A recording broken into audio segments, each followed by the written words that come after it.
Hello, everyone. I am Claudiu Murgan, the host of the Spiritually Inspired podcast, and my guest today is Tanya Penny.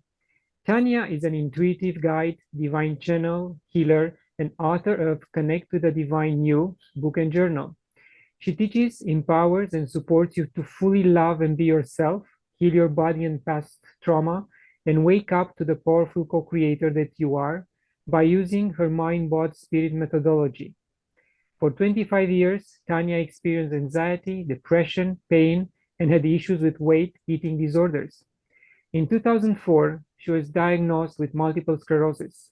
That was her first wake-up call that were some deeper issues in need of love, attention, and release that medications, lifestyle changes, and medical interventions could not touch. It wasn't easy.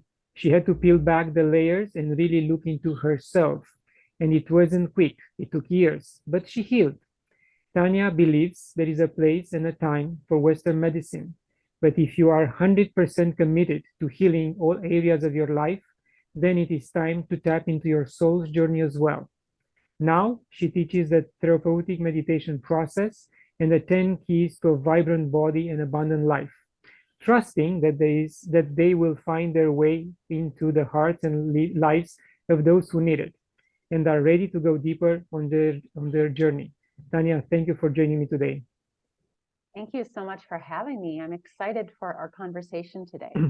Yes, I will start by noticing one of your statement that disconnecting from self is number one cause of illness of the mind and body. How did you reach that conclusion? Yeah, that's a great question. So I would say that my journey into this kind of deeper place that I'm in right now started when I was diagnosed with MS in 2004. And that would be, I call it my dark night of the soul, some of you might call it, or my first wake-up call, as you mentioned. And, the biggest thing that I came to when I started that journey was just how disconnected I was from who I truly am.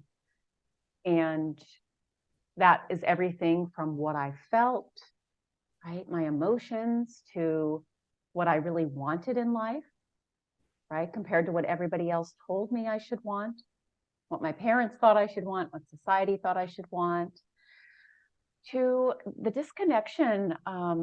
I'm going to call it self-rejection. That many of us maybe were aware of it, maybe not, but just those parts that growing up that others rejected, and now we are rejecting of ourselves. And one of my biggest parts was my body, as you mentioned when you read my bio. I had a lot of body hatred, given the experiences that I had growing up.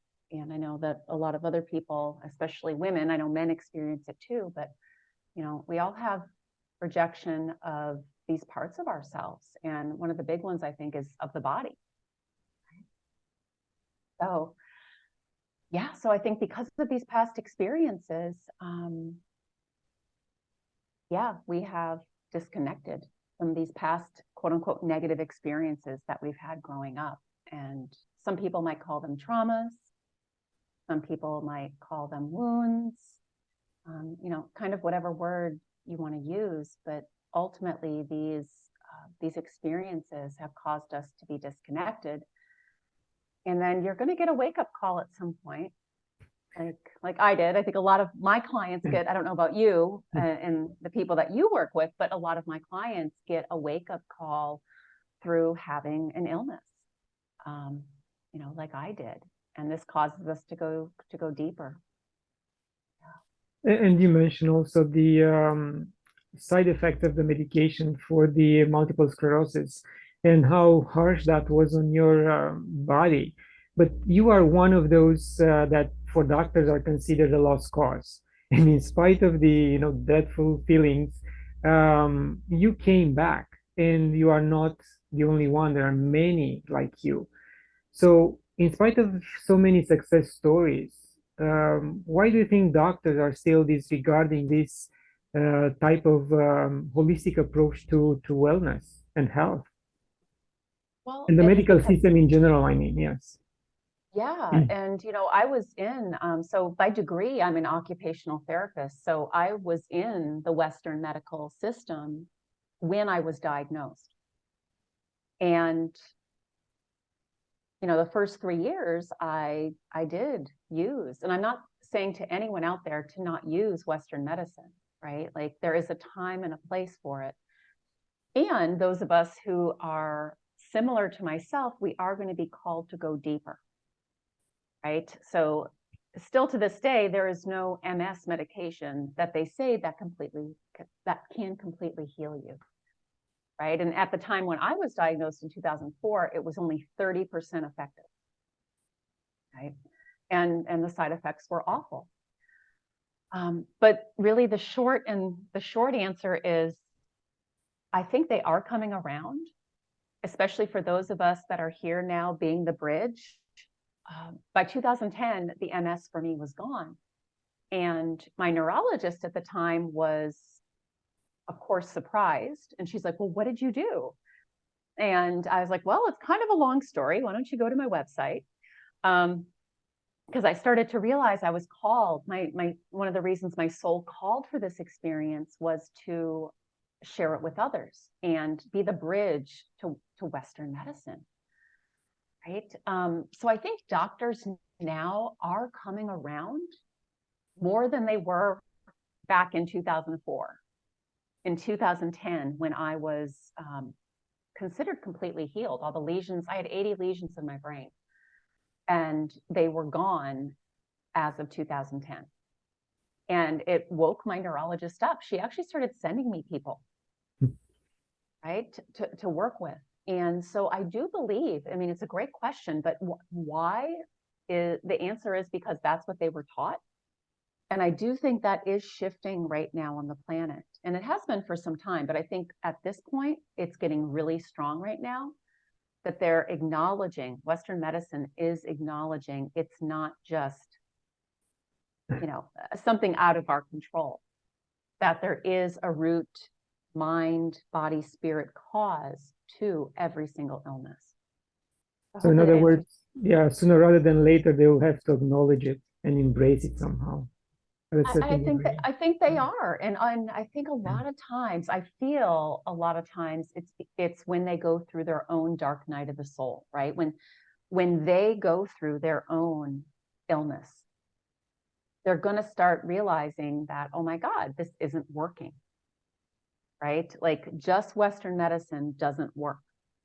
That I'm being called, right, to go deeper, to look at those past wounds and traumas that are still stored in my body, right? The emotions and then those limiting beliefs and fears we took on from the wounds and traumas, that they're still in my body. I think people are waking up to that now, that there's more to this, right, than just, that it's just some random act. Yes, I mean, we can see that you radiate energy and health. That's for sure. And have the diet and nutrition been a big part of your recovery? Yeah, so that's a great question. So on my journey, I saw that there were 10 keys that I needed to look at and make some changes in order to fully heal my body, and also just to, create the life that I want. And one of those keys, and I tell everyone this, one of them is nutrition. Absolutely. Nutrition and movement are one of those 10 keys. They are not everything, though. And I think that's what a lot of people focus on, what we've been conditioned to focus on first, right? Whether it's healing an illness, whether it's weight loss. And nutrition and movement are important. And again, I'm going to say that we have to actually go and connect with the body and ask the body what it needs, versus doing what everyone outside of us, right? The diet, like you got to exercise this way, 60 minutes a day. It's really about connecting with your body and listening to the body and asking it, right? What is the food that you need? What are the supplements you need? And what movement would be beneficial for you right now to heal? And it can be confusing because it can change day to day, right? And I think also it's confusing because when information comes out, like this is the diet to be on, this is the type of movement, this is how much you got to do it. And we are not one size fits all, Yes. right? Every single body literally on this planet is different. So even the medication, like, I still believe, Western medicine has a time and a place. I had a colonoscopy and an endoscopy last week, not pleasant, but my family has a big history of cancer, colon cancer. And I could say, oh, I'm just never going to get it because I'm at this enlightened place now. But the truth is, I don't know that, right? So we still want to be smart. We still want to take the steps. And the thing that was interesting to me is they gave me for the prep, like, I'm 150 pounds. They give the same prep to someone that's 250 pounds. Wow. Right. So I think it's like that one size fits all mentality. That's one thing that we're really being called to shift. Right. I think everybody, whether you have an illness or not, we're being called. This feels like a really important message. Do you mind if I go deeper into this? Please go ahead. So it's like this guidance is coming through me that I meant to share with you guys, that we have been conditioned to be like everybody else in order to fit in order to be liked, in order to get love. And of course, it started with our families, right? And so now we're adults. And here's the deal. No soul on this planet is meant to be like any other soul, right? And that includes our bodies, right? Our soul picked the body that we're even in right now, how we look and how we talk. And, really every part of us, our gifts, our talents. And so I believe that one of the reasons why we do have illnesses is to wake us up from this one size fits all mentality. Like it's not the way it's supposed to be. And unfortunately, that's what we're conditioned to do. And now this is the deconditioning of that, right? And for many people, it is the wake-up call of an illness, but it could be something else. It could be a breakdown in relationship, career. I had all those too, right? So everything affects everything. Yes, indeed. And another important intake of our bodies is water. So I always try to mention to friends and family that watch the quality of water you drink. Exactly. And you never know. In fact, you have to change the quality of the water you drink. And in Hawaii, you have a wonderful company there, and friend who makes these blue glass bottles engraved with powerful messages like love, gratitude, empathy, and various symbols. And those bottles will change the quality of the water we drink. But overall, on a daily basis, even a reverse osmosis water filtration system can help put some minerals back into the water we drink. I'm so glad you brought up water. Water is so important for so many reasons. And it's funny, I just moved to Hawaii in July of this year, and I was thinking, oh, the water's got to be great. Within a month, I noticed something was off with my GI system, and I was like, what is going on? So I actually got a water tester, and our water was over 500. I think it's called I can't remember but it was over 500. It's supposed to be 0. And so, yes, one of the water filters, so 0 water filter, I live by it now. But yes, the water that you drink is hugely important, and the amount. So many people are not drinking enough water, right? And water is so important to getting toxins out of the body, whether it's toxins from our environment, right? Our food, or toxins from those limiting beliefs and fears and emotions that also need to be released, right? So water is so important. And like, our body's made up of 60+% of water. Yeah, 70 plus, yeah. 3 plus. And this is also a great time to weave in. You said how your friend puts loving messages, positive messages. Yes. When we are talking, whether it's the bottle we drink out of, which is just a reminder, right, when they see the message, but how we are talking to ourselves on a daily basis, that is energy, right? And that is impacting you. One of my favorite teachers, Carolyn May, says you can't heal a body you hate. I did not even realize all the negative messages, right? Those limiting beliefs and the not good enough stuff, the self-hatred, which all of us have to some degree. I didn't realize how bad it was till I was diagnosed with the MS. So that was one of my, one of the things, like realizing when I started to connect more with myself is, oh my God, the way I talk to myself, no wonder the MS was created in my body. Right? Yeah. That self-abuse that so many of us have, that negative self-talk. I think that's, another piece. So I'm glad you brought up the water, because right away I was like, ooh, we got to bring that up too. Yes, and you know what? I'll give you another example. The water is traded as a commodity on the stock exchange, and we just mentioned that we are 70% water. So if we have to draw a parallel between these two statements, we treat ourselves as a commodity. We belittle ourselves. So we really have to bring that dignity back into water, and dignity to ourselves and who we really are. Self-respect, self-importance, self-worth. Yes. That's a whole nother piece. That's one of the other keys that I work on big time with people. Again, given our past wounds and trauma, most people on the planet, regardless of the wound or trauma, took on this belief that I'm not good enough.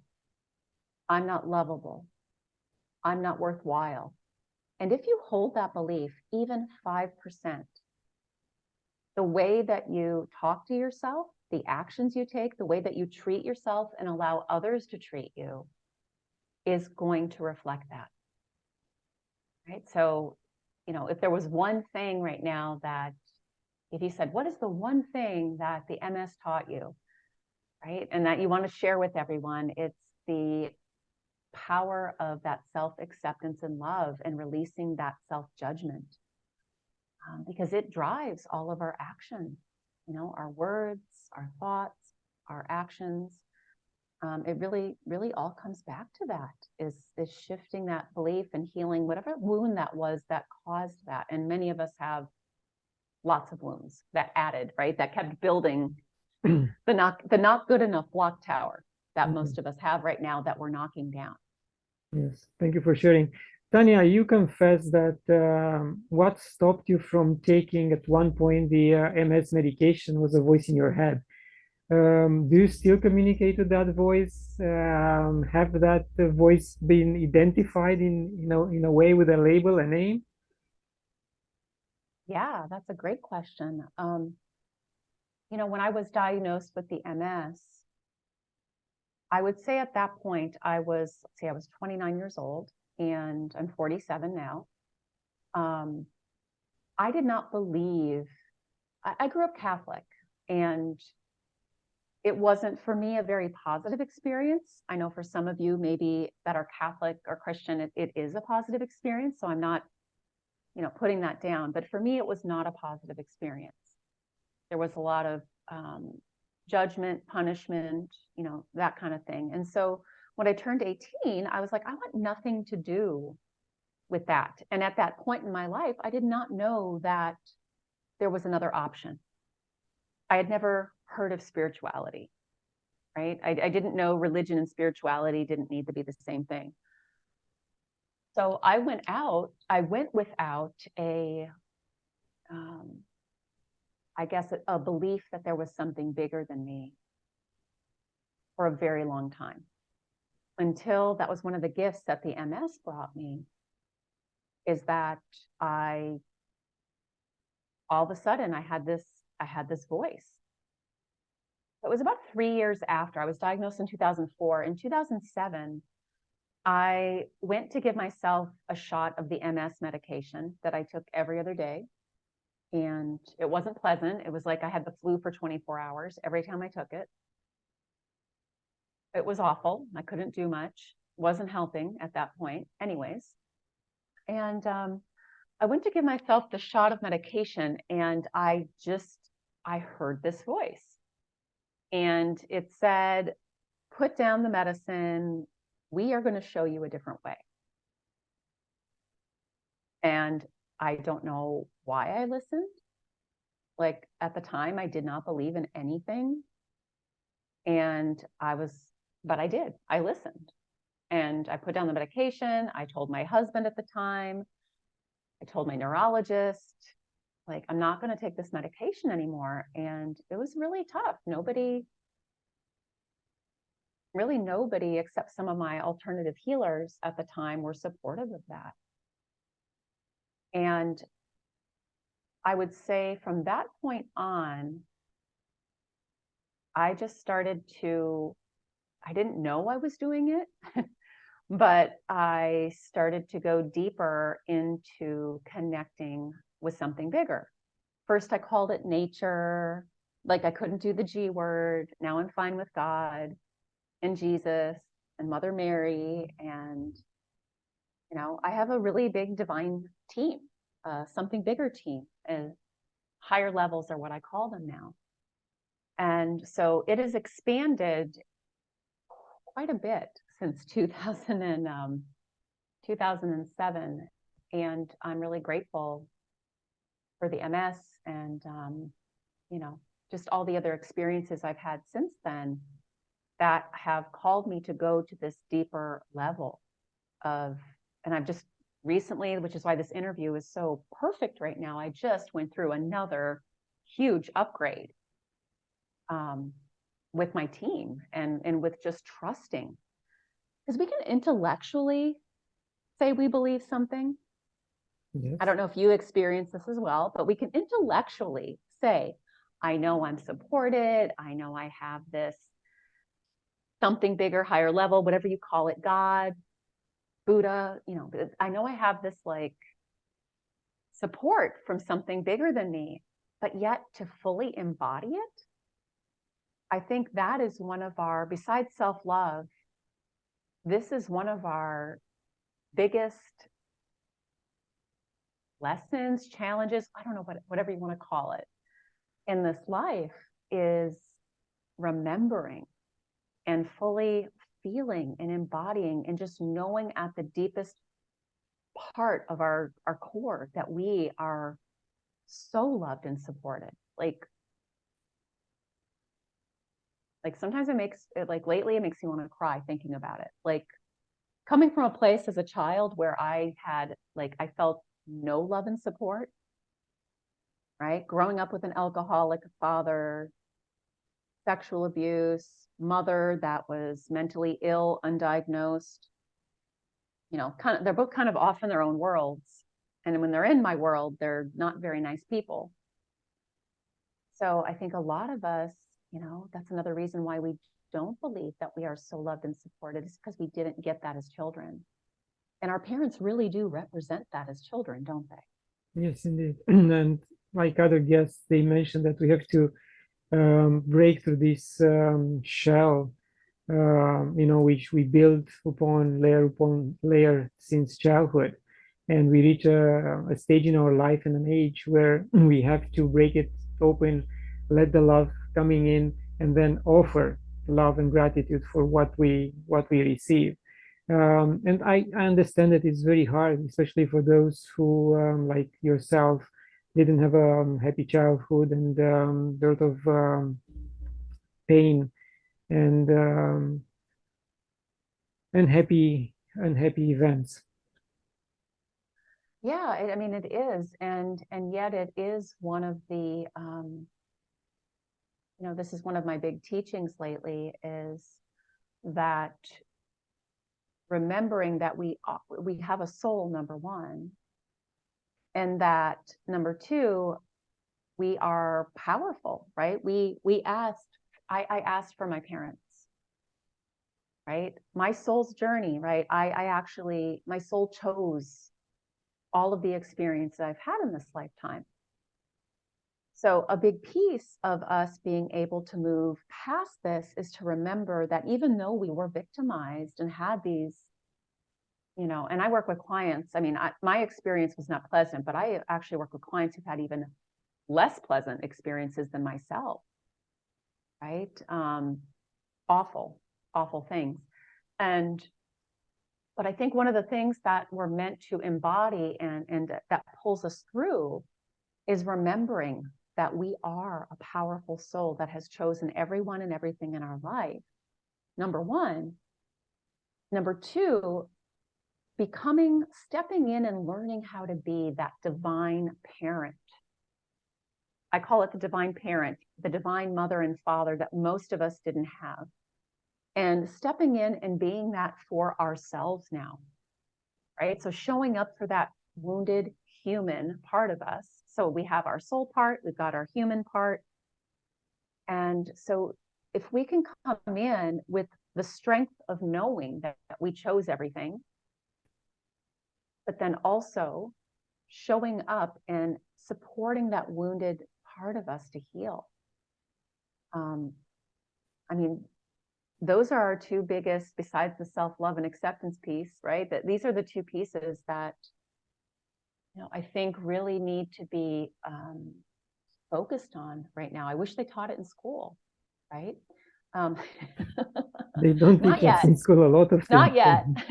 But, so many of us have, when the wound happened, right? So I'm thinking of my initial, oh God, I had so many, but, one of my initial wounds, like my mom and dad they were part of the wounding, right? They were the people that were doing it. And there was no one to support me with what I was feeling, right? No one showed up for me and let me express my sadness, my fear.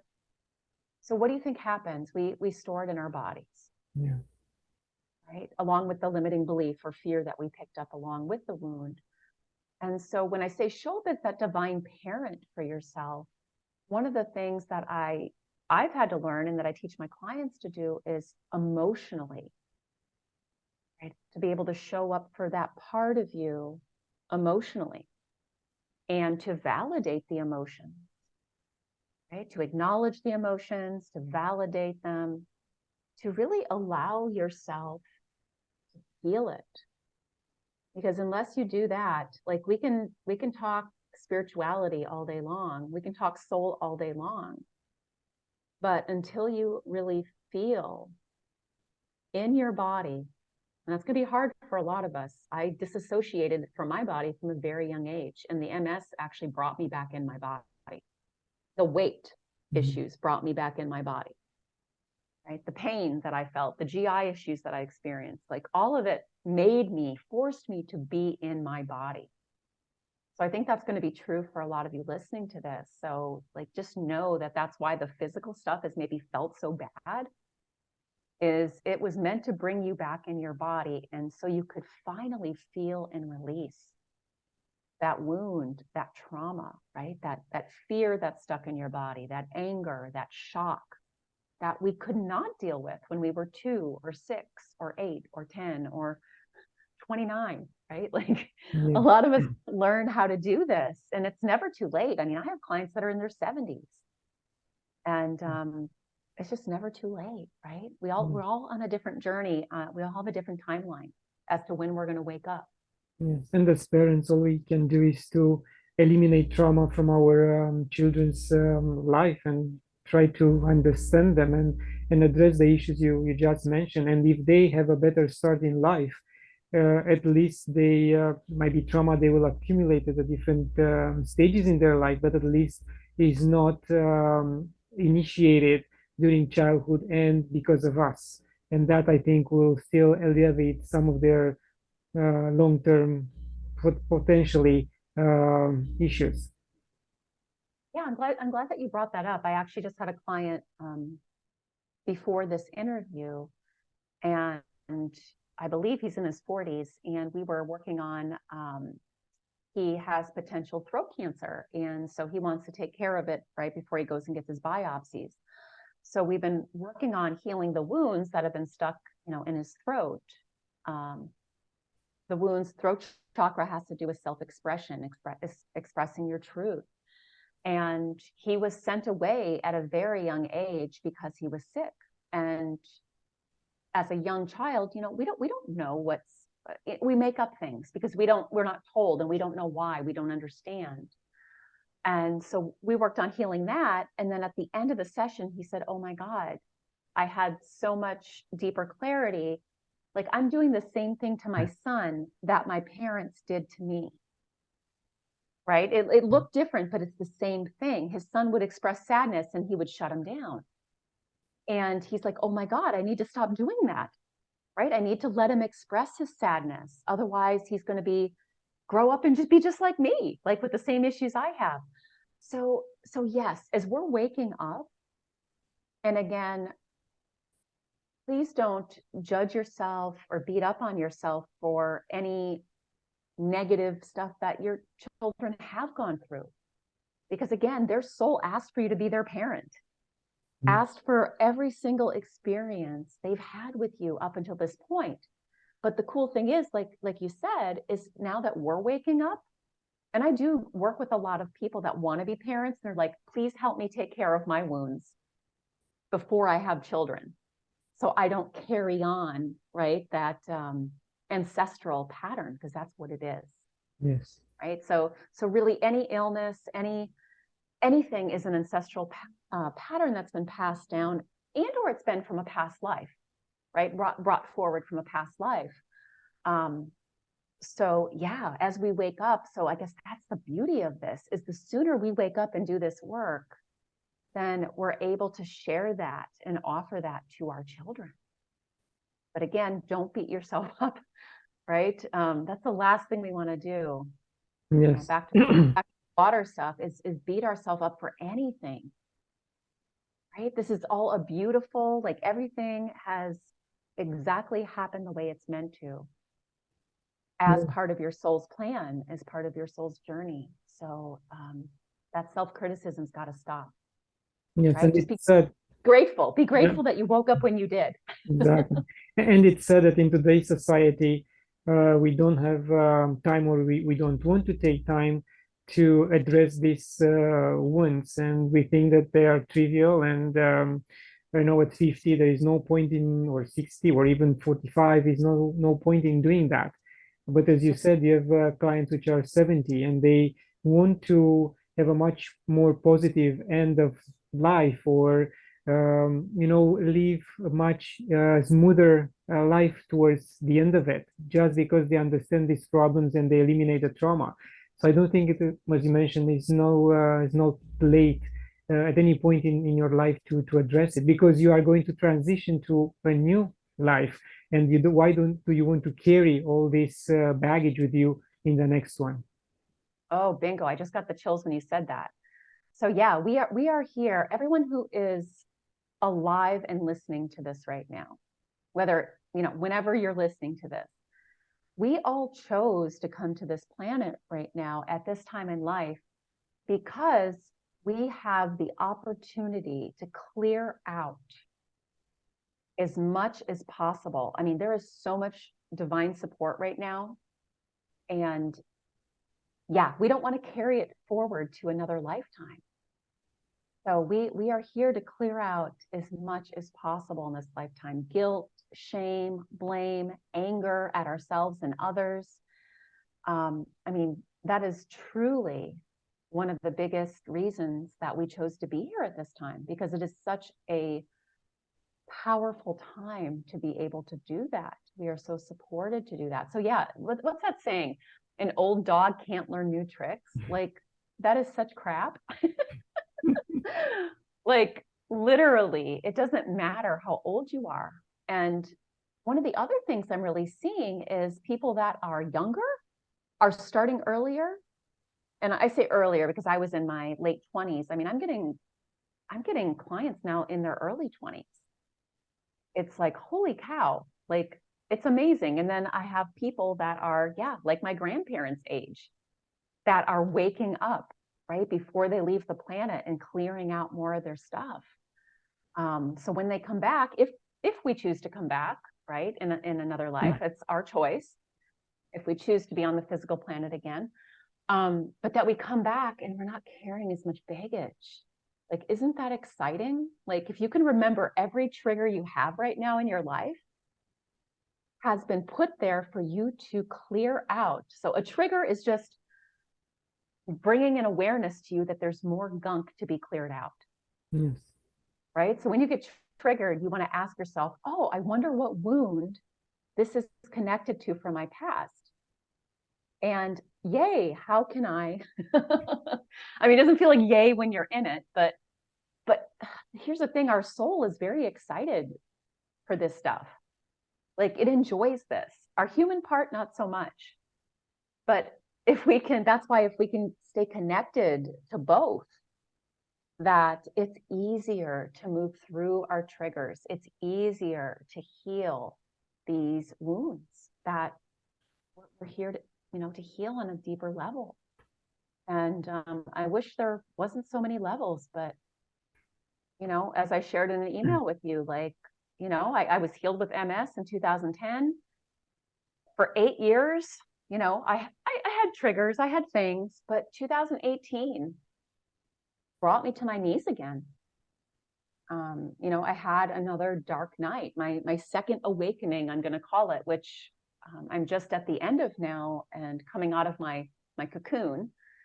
But yeah, I did. I don't know if you're familiar, and I had never known about it before, but I guess you can call it a psychedelic called Kambo. Mm-hmm. Most people know about the plant medicines. Yes. I was never really called to do any of those, but I was called to do Kambo, and it's frog poison, like Amazon frog poison. And have you done it before? No, but I'm looking forward to. Oh boy. I didn't do that yet. No, that one Yeah. I didn't. If you get called to do it, oh boy. Anyways, yes, it's not pleasant, but it only lasts for about an hour and a half. And that was what brought up more past memories that I had buried so deep, that were related. I went in with the intention, I knew that I had still a deep distrust of people, and I didn't know why. And I wanted to know why, right? Because I want to heal that. I know I'm here to connect with people, and I have a bigger message, but I knew something was holding me back. And so I was called to do that. I didn't want to do it, but my soul knew I needed to do it.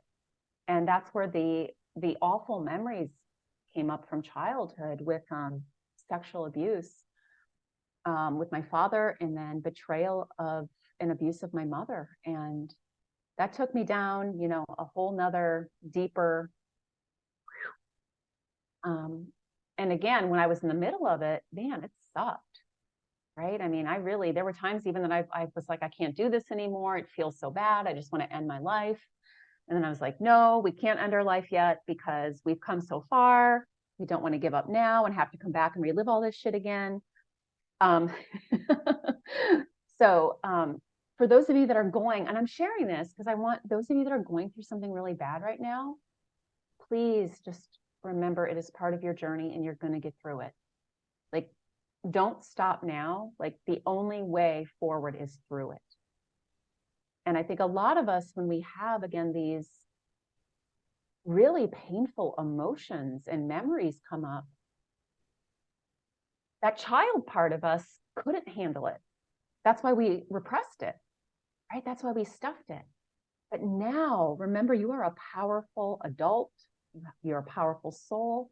And now you have the tools and you have the support, right? I'm that for many of my clients, right? I'm stepping in as their divine parent and providing them that support until they can do it for themselves.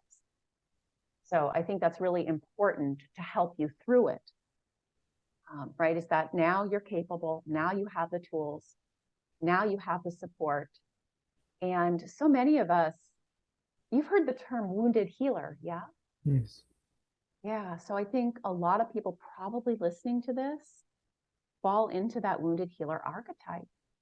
I know that I could not support my clients the way that I do if I hadn't gone through my first awakening, my second, the MS, and now this deeper, sexual abuse healing, betrayal from my mom and verbal abuse, like all that stuff, right? So much more has come up for me that I get to share with my clients now, and that I can have this deep compassion for them.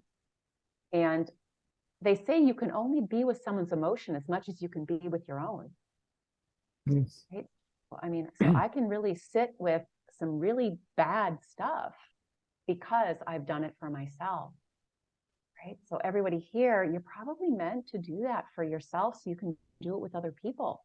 Right? Whether you're getting paid, it doesn't mean you have to be in my position or your position where you're out in the public. It doesn't have to be that, like, that you're getting paid to do it. It can be that you're able to do it more for your children, right? Like the client that I spoke about earlier that I saw today, who was able to be with his sadness on a much deeper level today. And so now he can show up and do that for his son. Like, how beautiful is that? Yes. Yes. Thank you for What a sharing. gift. You mentioned that you recently moved to Hawaii. Were you guided to move there, or what was the reason? Yeah, interesting question. So I came to Hawaii for the first time in 2004, the year I was diagnosed. I was diagnosed in September 2004 with the MS. December of 2004, I came to Kauai, which is one of the islands. And when I was there with my now ex-husband, I was there and I said, this feels like I've never felt at home before.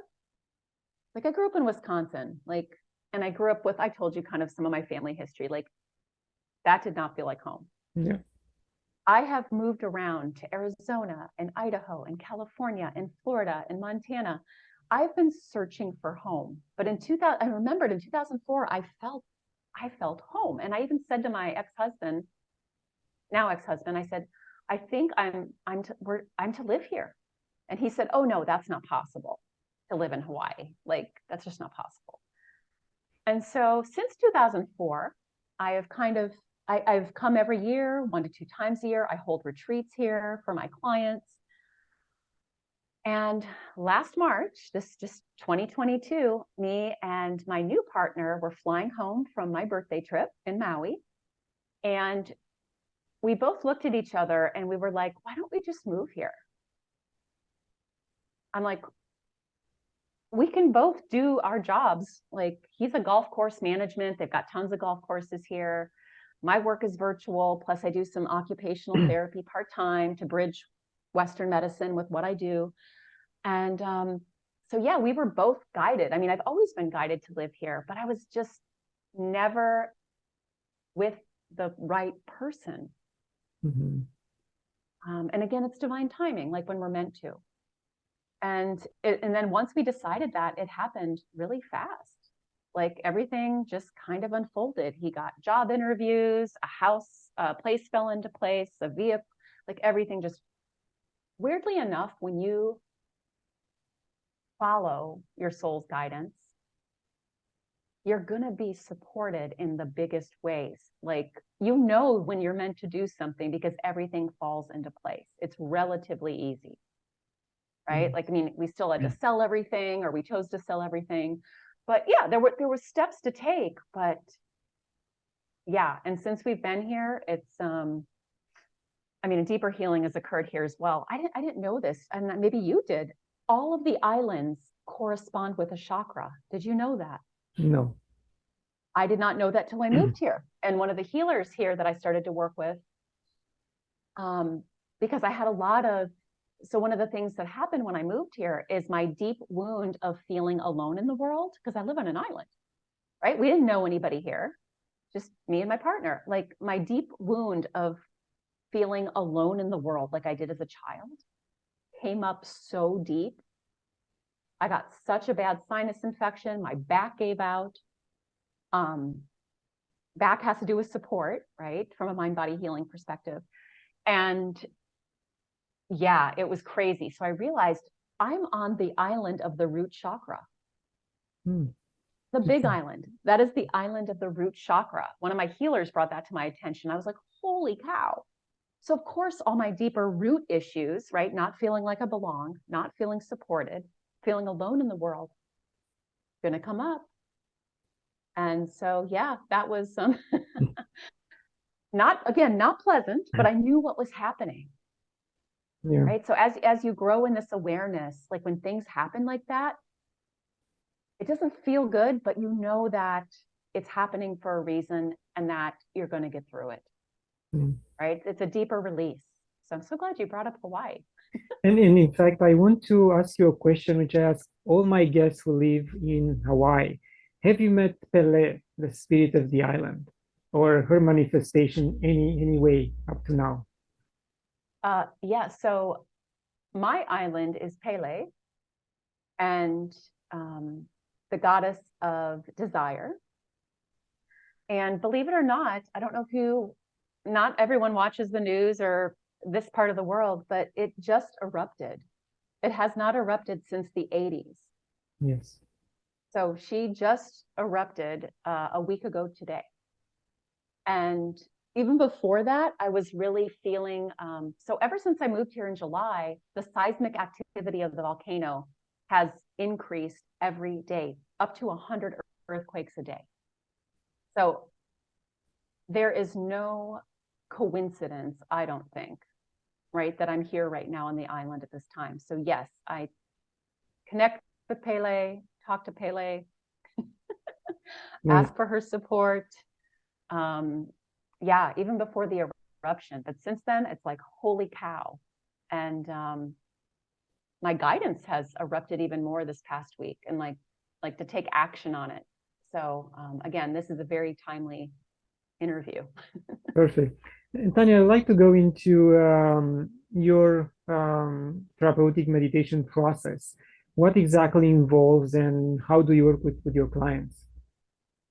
Yeah, so the therapeutic meditation process was something that I created in order to heal myself. And it takes you through 9 self-connection areas. So it's helping you to connect with 9 different aspects of yourself and your intentions, your desires.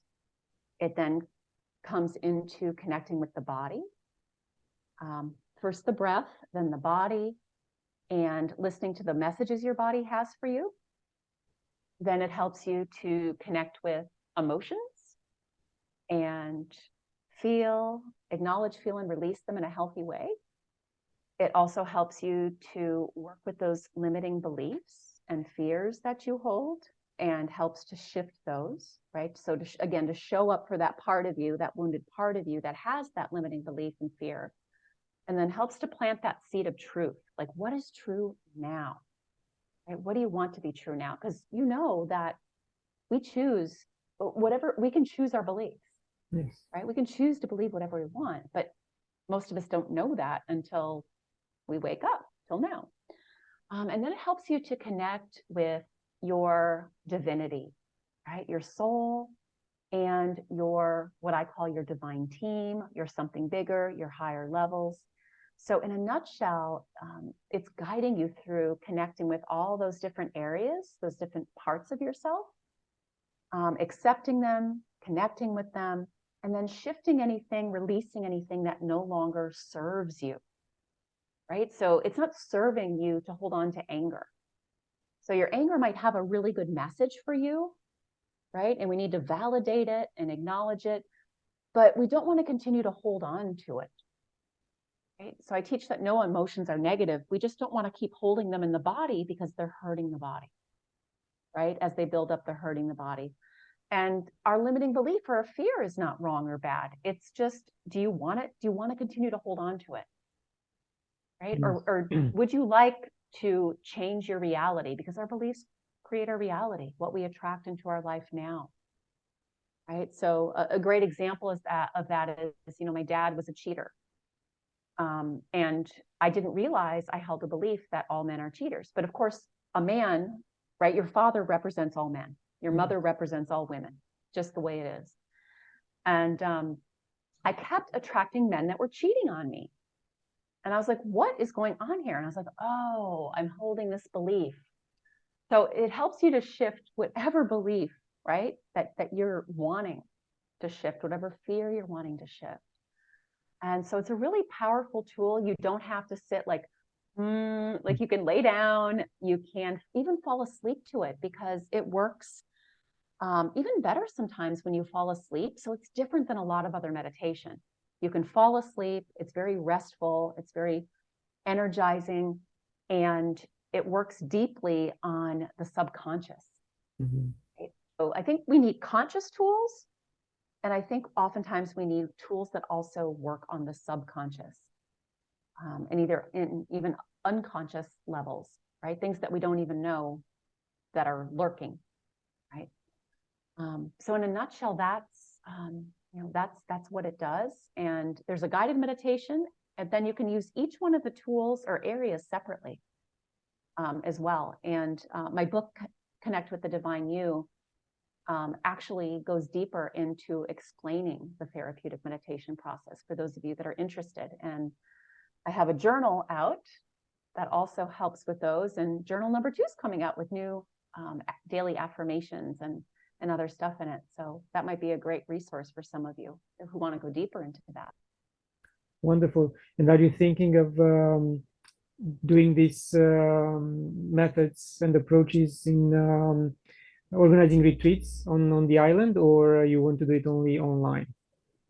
Oh no, I've been doing retreats since 2014. Yeah, with Connect with the Divine You, the therapeutic meditation process. So yeah, since 2014, and every year I've pretty much had one on an island. I usually went back and forth between Maui and Kauai.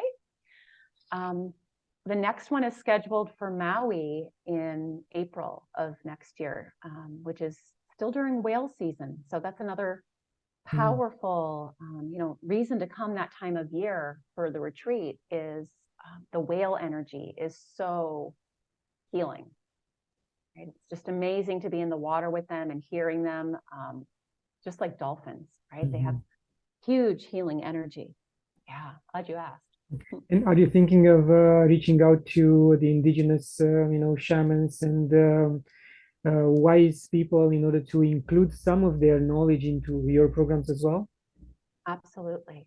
Absolutely. I've already been connected with, of course, a couple of healers here. One who grew up here, and her father was the medicine man on the island for a long time, and he passed and handed everything down to her. So Kahuna? pardon? Um, his name I don't is, know.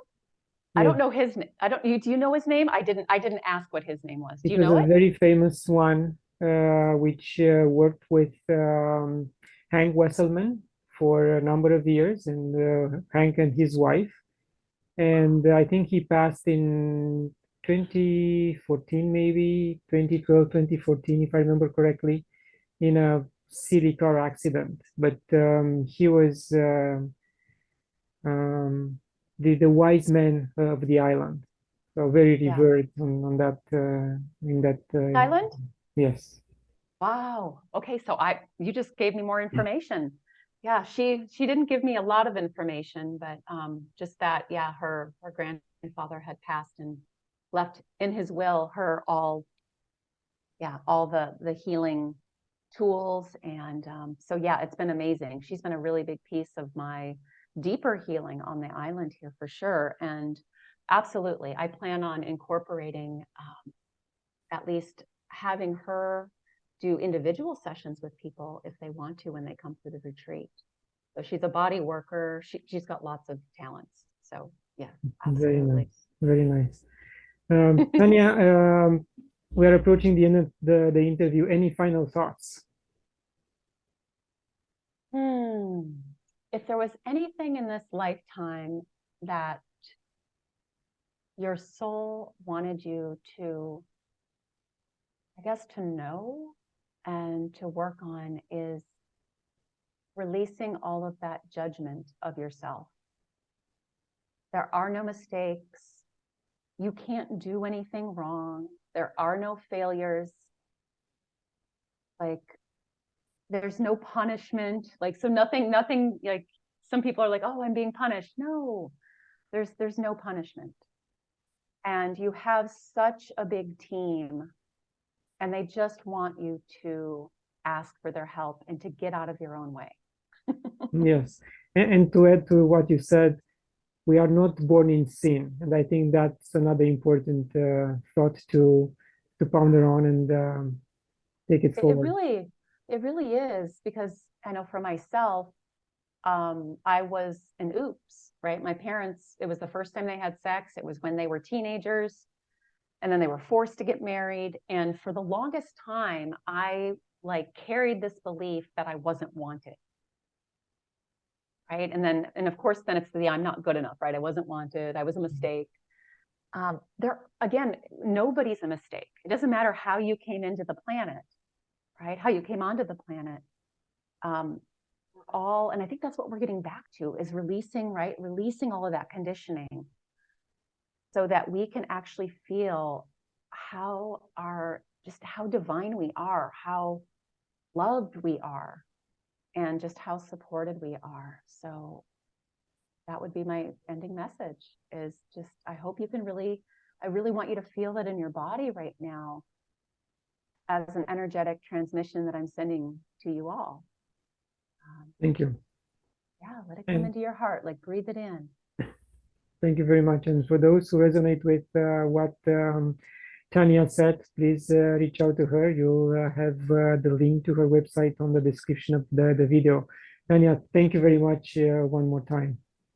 Thank you so much for having me. It's been a pleasure. And yeah, just wishing you infinite blessings as well. Thank you. And to my viewers, thank you for watching. Like it, share it. Get a free copy of my book when you visit my website. And until next time, love and gratitude.